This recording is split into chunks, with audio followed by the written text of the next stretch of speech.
અત્યારે બડાપુરા ગ્રામ પંચાયત ખાતે આવેલી છે, જ્યાં સરકારી અધિકારી આપણી પાસે મોજૂદ છે કે કઈ રીતે આજે હરાજી રાખી, કઈ રીતે હરાજીનો એન્ડ કર્યો, તમામ કામ સરકારી ધારાધોરણ મુજબ થયું છે કે કેમ તે જાણીશું આપણે બડાપુરા ગ્રામ પંચાયતની અંદર બેઠેલા સરકારી અધિકારી પાસેથી। પ્રાઇડ ઇન્ડિયા ન્યૂઝથી પરાગ પી બારૈયા, ગુજરાત। જી સાહેબ, આપનો નામને પરિચય આપજો। हाँ, यशपाल एम परमार, नायब मामलतदार मध्याह्न भोजन।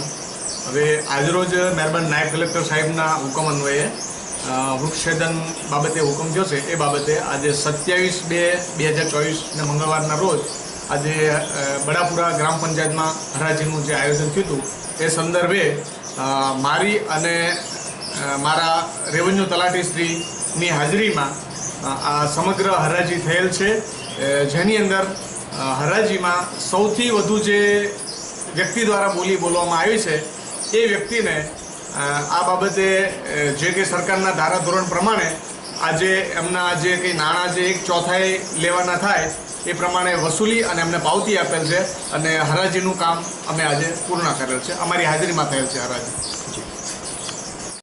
જી, આપનું નામને પરિચય આપજો। મારું નામ ચેતનાબેન ડીબોઈ, હું તલાટી કમ મંત્રી બડાપુરા તારપુરા તરીકે ફરજ બજાવું છું। આજરોજ જે હરાજી રાખવામાં આવી, કઈ રીતે હરાજી પૂર્ણ થઈ તે જણાવશો। આજે મહેરબાન નાયબ કલેક્ટર સાહેબના હુકમ અન્વયે અમે સર્વે નંબર 25માં આવેલ 76 લીલા 52ની જાહેર હરાજી રાખી હતી, એ શાંતિપૂર્વક રીતે પૂર્ણ થઈ છે। હરાજીમાં સૌથી વધારે બોલી સૈયદ અલી અમીર અલી સૈયદ દ્વારા બોલાવવામાં આવેલ હતી અને ગ્રામજનો દ્વારા કોઈ જાતનો વિરોધ વગર શાંતિપૂર્વક રીતે હરાજી પૂર્ણ થઈ છે। કેટલા રૂપિયામાં હરાજી રાખી? 3,06,800 સૌથી વધુ બોલી બોલાઈ હતી। હરાજી જે ચાલુ હરાજી દરમિયાન કોઈ વિરોધ કે એવું કશું દર્શાવેલું છે? કોઈના દ્વારા વિરોધ થયો નથી।